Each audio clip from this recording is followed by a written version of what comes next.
وہ شخص اپنا مکان بنا رہا تھا، گنبد نما مکان تھا، گنبد نما۔ میرے نبی کو پسند نہیں آیا، نبی نے کچھ فرمایا نہیں تھا، آپ نے کچھ نہیں کہا، آپ تشریف لے گئے۔ وہ جو آپ کے ساتھ تھا اس نے بتایا کہ نبی یہاں سے گزرے تھے، ان کو تمہارا مکان پسند نہیں آیا۔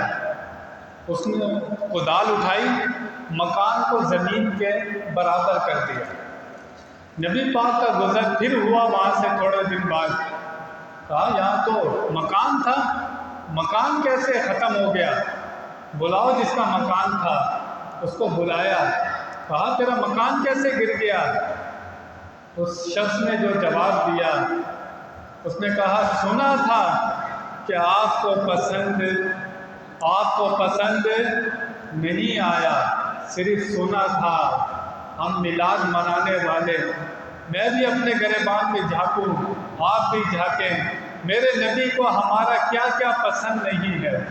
مسلمان جھوٹ بولے، فراڈ کرے، دھوکہ دے، غیبت کرے، ملاوٹ کا مال بیچے، سود خوری کرے، رشوت لے، مسلمان کو ذلیل کرے، مسلمان کو حقیر سمجھے، مسلمان کی زمین پر قبضہ کرے، پھر کہے میں عاشق رسول ہوں۔ ہو سکتا ہے غلامی رسول میں موت بھی قبول ہے، لیکن نبی کے فرمان کو ماننا پڑے گا۔ میرے نبی نماز امتی پڑھتا ہے تو نبی کو خوشی ہوتی ہے، مسلمان کا سہارا بنتا ہے تو میرے نبی کو خوشی ہوتی ہے۔ تو جو مسلمان بندہ بندے کی مدد میں لگا رہتا ہے، اللہ اس کی مدد میں لگا رہتا ہے۔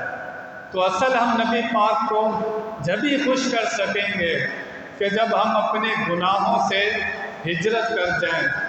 یہ میلاد مناتے ہوئے جو بھی شخص کوئی ایسا گناہ کرتا ہے، آج کم سے کم میلاد کی نیت کرتے ہوئے ایک گناہ چھوڑ دے کہ نبی پاک کے لیے میں یہ گناہ چھوڑتا ہوں، تو پھر یہ اصل میلاد منانے والا ہوگا۔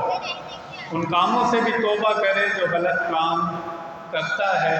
اللہ تعالی ہمیں نبی پاک کا میلاد منانے کی سعادت عطا فرمائے۔